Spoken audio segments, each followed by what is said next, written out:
இந்த பாதையில் தான் விஸ்வாமித்திரர் அயோத்தியிலிருந்து எங்களை மிதிலை அழைத்து சென்றார். ஒருவரிடம் சென்று நன்றி கூற வேண்டுமே. நான் மிதிலையில் முதலில் வேறொருவரை தரிசிக்க காத்திருக்கிறேன்.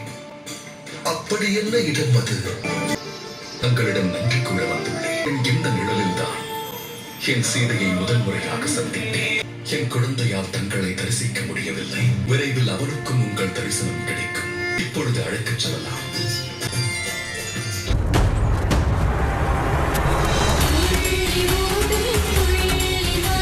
இந்த சிறுவர்கள் யார் அனுமான்? மிதிலையின் சிறுவர்களாகத்தான் இருக்க வேண்டும்.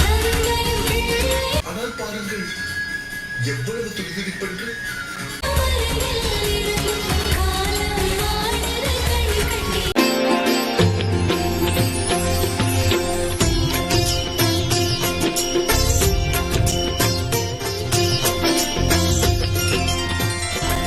தாயே கௌரி, எங்களை ஒருமுறை அன்னை சீதை மற்றும் பிரபு ராமரை சந்திக்க வைத்து விடுங்கள்.